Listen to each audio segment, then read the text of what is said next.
Thank you. A pleasure to be here among friends.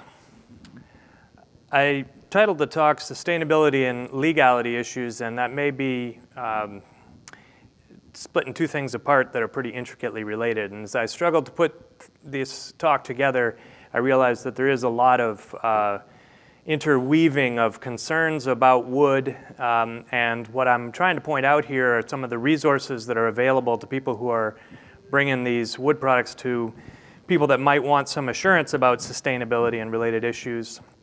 And a lot of them do more than one aspect of the argument that you might be trying to make at one time. And my second disclaimer is that I'm sure I've left out some of the resources that are available, but I just wanted to highlight a few that I found, and in general, kind of set the stage for what I see as some of the concerns that your customers have, aside from can you deliver it at a certain price. And just to get started, I think we all are well aware of this, but I like data too, and these are some of the more recent numbers for exports. It's a big part of our business, as obviously has been touched upon a few times, but I am from Tennessee now, and we are in Tennessee now, and so a little shout out to the relative importance of hardwoods, not just here in Tennessee, but as an export from the Southeast. The other thing, and I've been saying this for years, and it's one of the themes of my talk, is that the world needs our wood, and there's a display out next door that talks about us being the breadbasket of the wood basket of the world, and the relative size of the circles in this graphic are the production of wood. And you know, the U.S. Southeast just by itself produces more wood than any other single country. And it's not because we have the biggest forest. There are other countries that have more wood. But we have a productive forest, and we have a very productive industry. And we also have some other relative advantages, and those have to do with sustainability and legality, and that's what I'll focus the remarks upon. But I do want to come back to, at the end, the fact that just as we want to sell them our wood, the world at large needs our wood. Can't live their modern life without it. And as I mentioned, it's fundamentally based on our excellent industry, very productive, but of course, as was just highlighted, we do have a very large forest. It's just on the global scale, it's not nearly the largest forest, but it is very productive, and not just in terms of growing tons per acre, but also the ability to harvest those tons and bring them to market. So we've got a lot of wood and we're exporting it, and we have, I would argue, the ability to cut a whole lot more wood. That's one of the things that I'll touch on, is that in fact it would be good for our forest to cut a lot more than we do. And I think probably everybody in this room feels pretty good about cutting and selling our wood products. But this is Marshall Field, who is one of the people who's credited with the customer is always right concept. And one of the things that the customers may unreasonably need is some assurance that we're not doing unsustainable things here. We may feel confident about it, but your customers or your future customers may need something that helps them, in addition to the wood that you're delivering, to feel good about the transaction. So I want to go through a couple of particular issues and point to some resources that are provided by agencies who are represented in this room and others, to kind of walk you through the sizzle that goes along with the steak that you're trying to sell.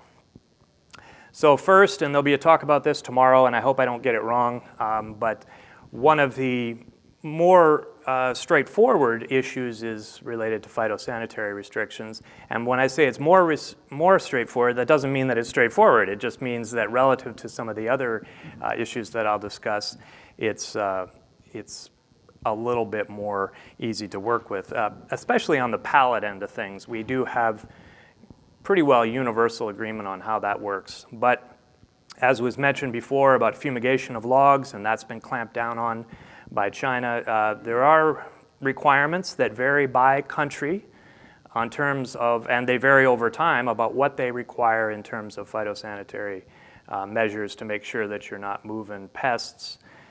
Just as we're concerned about pests coming into this country, there is reasonable concern about pests moving out of this country on our wood products, especially less processed products like logs.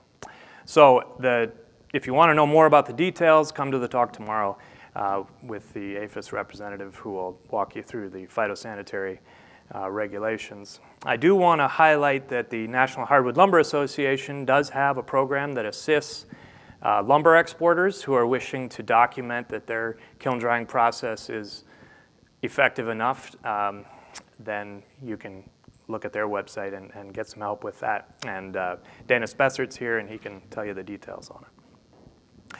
So from the relatively straightforward to the less straightforward has to do with legality. And I think sometimes we have a hard time understanding the global significance of this issue, given that we take for granted the rule of law in this country. And a lot of the bad history of the reputation of the forest industry is related to illegal logging issues. And even though we aren't the cause of that bad history, we are now having to live with the ongoing legacy of people being concerned about people stealing timber. The good news is that we're good.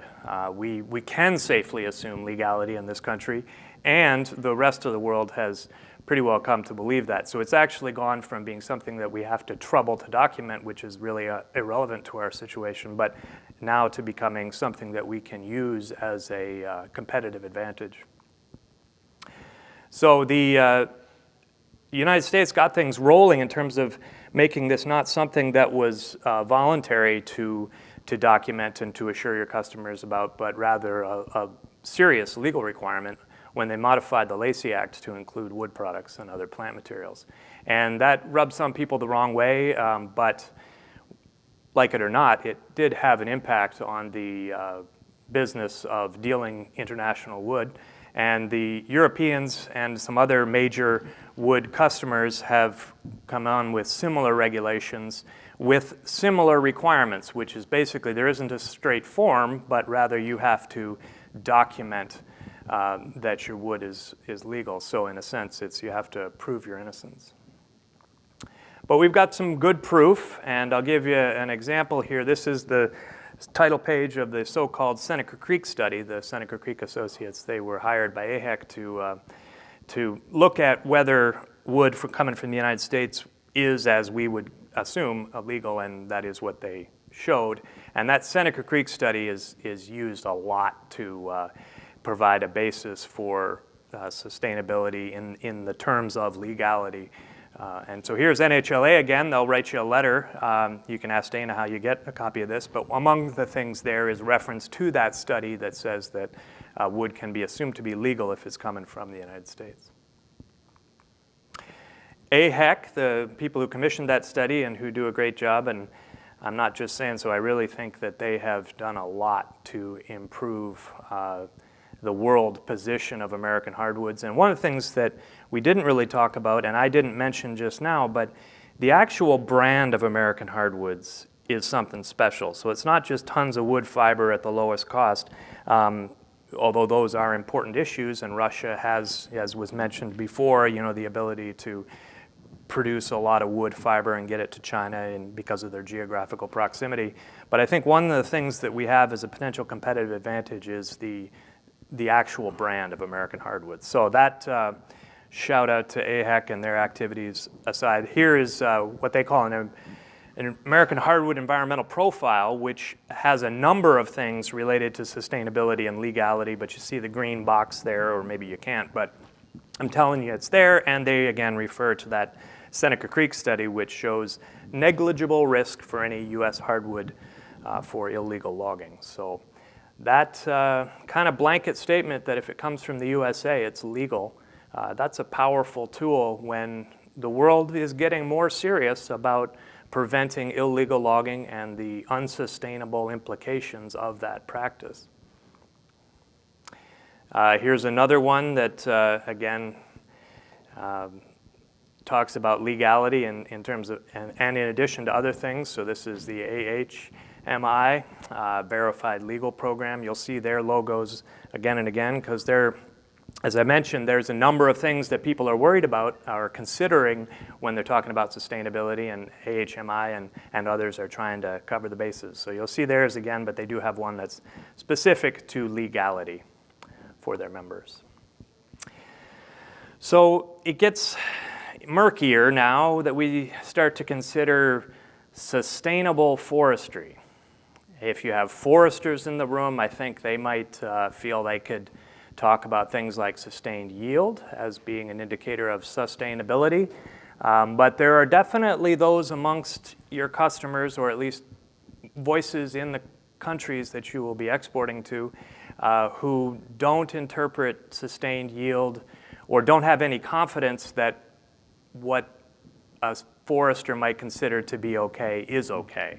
And so I don't think, I think you should know that there's going to be people you can never please.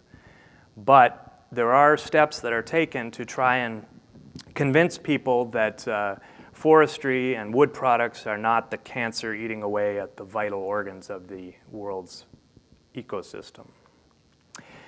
I do want to note some data points which I think are perhaps relevant, and again, some people may not care, but it is true that the global deforestation rate, as best it is measured by the world's governments, is going down a lot. It's still a big number, but the percentage is small. So you can, your glass can be half empty or half full. I tend to be a little bit more optimistic, but of course could be accused of being a biased timber beast, and maybe that's true, but I think that at least we could agree that the trend is in the right direction. But the other thing, and this is where these concerns about sustainability get pretty intertwined. Here's a map of deforestation with red being the hot spots of deforestation. And that pattern is certainly not random. And I think you could make arguments about what the causes and effects of, say, poverty and lack of governance and how that relates to forest sustainability, depending on how you define that. But the dark green areas, notably the eastern United States, are areas where we have net gain of forest. And that's one of the measurements that people can point to, because we do have data on it. We just saw the really powerful FIA data tools. We've got some of the best timber inventory, forest inventory, landscape data in the United States of any country, not the only good source, but very good data. And we can point to that gain of wood as being an indicator of sustainability, and people do. Of course, that doesn't satisfy everybody, but I do like to say we've got 40% more wood in our forests now than 50 years ago. To me, that's an indicator, as the world's largest producer and consumer of wood products, that using wood and having forests are not mutually exclusive.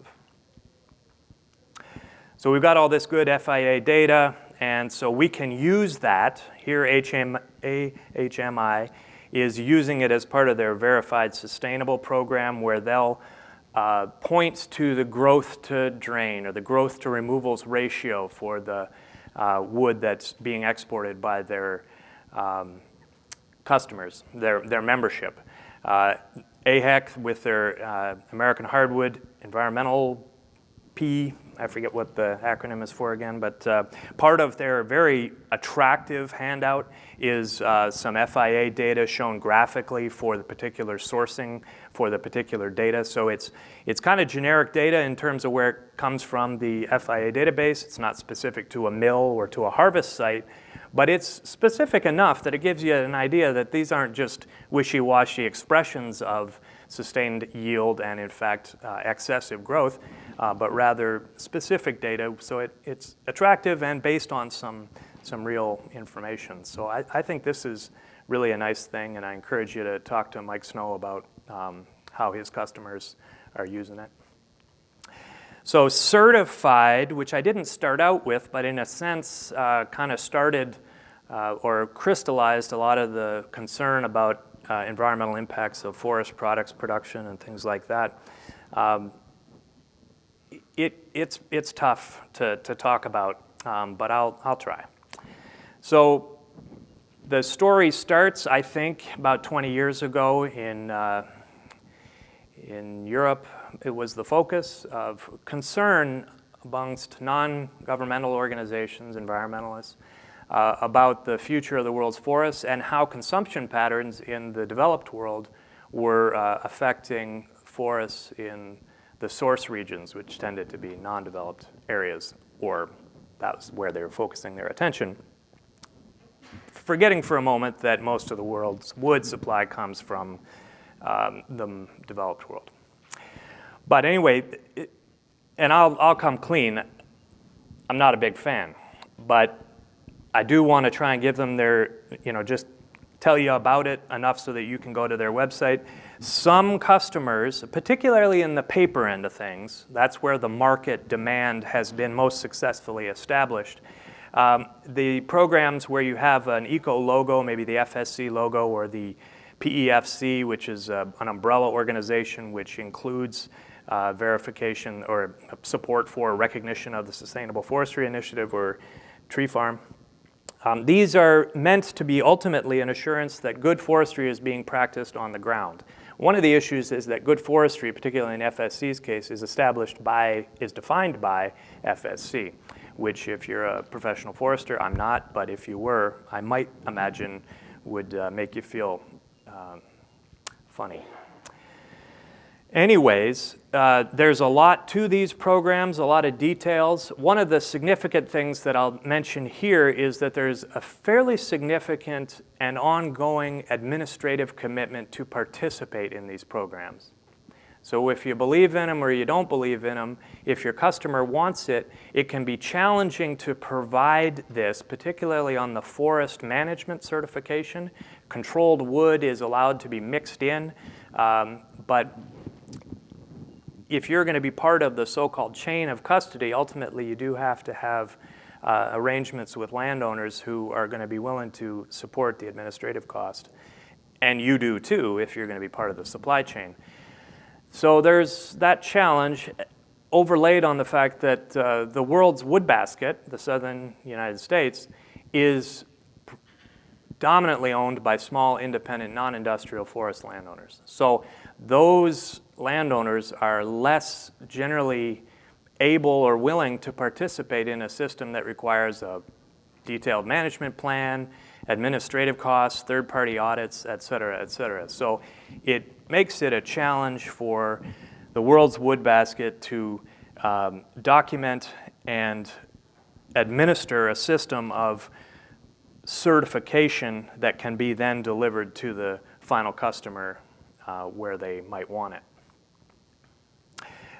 This controlled wood thing, which is, again, if the forest land acreage itself is not fully in compliance with and fully enrolled in the program of forest management certification, the mixture has to be good enough as defined by the various restrictions. And a lot of those make sense. Like, you're not allowed to kill people to get the wood. That's not in keeping with the rules. And I don't think we have a problem with that, nor are we unable to comply with that. So again, it's not that we're doing necessarily things that are unacceptable. It's that there's the third-party verification, the auditing, and the documentation that goes along with that. Doesn't fit very well with our land ownership method. But some of these fiber sourcing restrictions, which again, they're just kind of more general things for the area from which the wood is being sourced. Those can be then applied to other products. And I'll talk about pellets, and it comes into play there. For example, these are actually becoming standardized. Here we've got a ASTM standard that is very similar to the FSC standards for, or at least the SFI standards for controlled wood. But a further wrinkle, and I was just learning about it from a guy whose name I'll give you, and then if you have any questions you can ask him, is that the FSC has become a little uncomfortable, or for whatever reason are deciding to change how they consider controlled wood to be defined, and it could run into some further restrictions that could make life a little bit more difficult for those people who want to participate in this program. I mentioned that there's the challenge of dealing with an administrative system which has, it's not millions of dollars, but it's thousands of dollars. And for a moderate timber sale for a private landowner, that's too much, plus the ongoing requirement to plan and manage your forest in compliance with their regulations. For situations where that doesn't work, but you still want to take part, there is this concept of group certification. And so I've muddied it up trying to explain how certification works because it's complicated. That's the one thing I'm confident in. So I'll refer you to the group at the University of Kentucky that helps you to participate in a group certification scheme.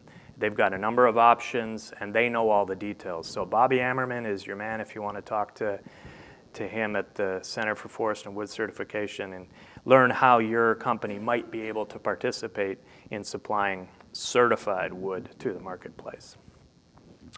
The name certified, though, came up in AHMI's program again. And so this is, I think, the last time you'll see their logo, but they've got a few different things that they're trying. This, I noticed, includes third-party verification. So that might be more convincing to some customers than simply a verification from the organization which you paid dues to be a member of, them saying that what you're doing is okay. So in this case, these cases of legality and sustainability, it's been certified by a third party, which is an important part of FSC, SFI, and other more traditional certification programs. Moving on to carbon footprints. That's what that is a carbon footprint. And these are issues not so much related to legality or social aspects of the sustainability, but rather the environmental concept of where the carbon balance gets affected by forest products production and use. And here we go. There are things that you can use to satisfy your customers related to its carbon footprint. But here you're really getting into a hot topic of debate about the role of wood and forest products and forests in the future health of the planet as it relates to climate change. It's really being brought into focus by a couple of things, but one that I think is particularly relevant to this group is the export of pellets. We've heard a lot about how it's the growth, an explosion of exports from the southeastern United States, and we certainly have wood that could do it. It's a logistical problem that restrains us from being big producers. I'm talking about Tennessee.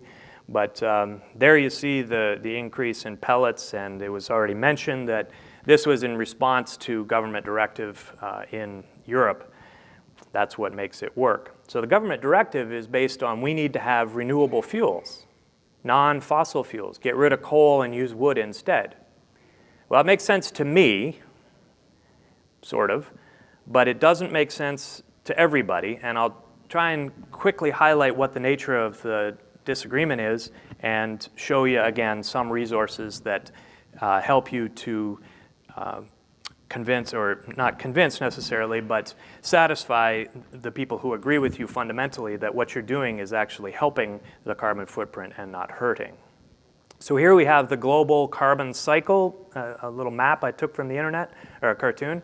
And the question of climate change is we've got too much of that atmospheric CO2, and people points to trees and other plants which suck up that CO2 during photosynthesis, and then for a time hold on to it. That's carbon sequestration. And on the other hand, you could use that wood as fuel or a building material that replaces a material that uses a lot of fossil fuel like concrete and steel, or as a direct replacement. So in the case of pellets, you're not burning coal, you're burning a renewable carbon source. And maybe you all here are so biased that you think that renewable carbon sounds better than burning fossil carbon. That's the bias that I carry. But it's not enough for everyone. So not everybody is going to be convinced. And this is not a settled issue. There are people who really want to have this argument who say that cutting down a tree releases all the carbon from that tree and you've actually made things worse. My argument with that is that it has no time component to it. You aren't considering the fact that that wood sucked up that carbon in the first place.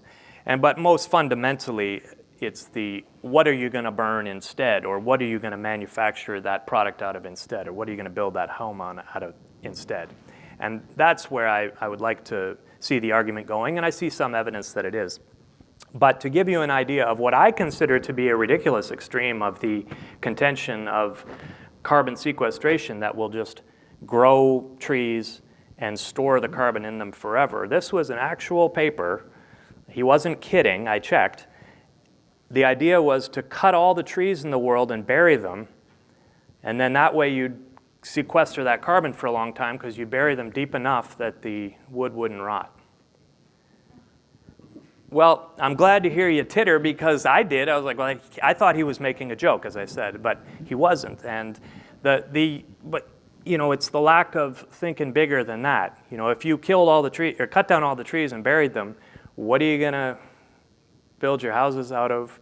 What are you gonna make your wood? I mean, it seems ridiculous to me. But here's another thing, though, that may relate to this.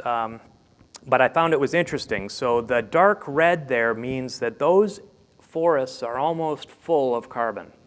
So their further capacity to sequester carbon, that's the argument they're making in this paper, is rather limited, because trees, one, don't live forever, and forests, two, do not have an unlimited capacity to store carbon. So again, this really points me in the direction of thinking about, if we use wood, which is a renewable carbon source, that would be better than using an alternative. So a lot of work has gone on trying to convince architects that using wood is better than using steel and concrete, and I'd be glad to give you more information about that. But it's starting to get through to some people that using wood is better than using non-wood. And one manifestation of this is the so-called environmental product declaration, which is starting to be required particularly for building products, and particularly in Europe. And this is good news. We would like to have these be required, because wood has a good environmental product profile. And it's very much analogous to the nutrition label on food. But the carbon and other environmental impacts of wood, as documented by an EPD, are very favorable if you were to compare them to anything else. And that's what this particular program for pellets is trying to do. They have an element in there where they talk about their carbon footprint. They track how much carbon got sequestered into the wood, how much carbon was released when they manufactured them and shipped them over to Europe. And that's still going to be way better than the coal alternative. It's standard number 6 in their program if you want to chase that down. But it has a lot of other things that also relate to sustainability. AHEC, with their AHEP, has also gotten into some carbon footprinting, some other aspects. Carbon footprint is one example of what they talk about in a life cycle assessment, or as embodied in an environmental product declaration. So there's all sorts of acronyms here, but I'll simplify it by saying they're all good news for wood, and I would much rather argue the merits of wood on the basis of the data that's contained in an LCA or in an EPD than on emotions related to how it feels to cut down a tree. So I'll end with just a reminder that the world needs our wood. We do have a good story in terms of sustainability and legality, but they aren't just going to trust us. We do have to verify, and there's a number of tools out there, and I've listed a few on the last slide that help you to give the customer what they want in terms of the reassurance that it's okay. And then I guess I would also just remind you that the customer doesn't always really know what they need. And so you're, I think, encouraged to take these tools that are being provided by your representatives and suggest that this may be adequate to encourage them that the sizzle that goes with your steak is a good one. Thank you very much.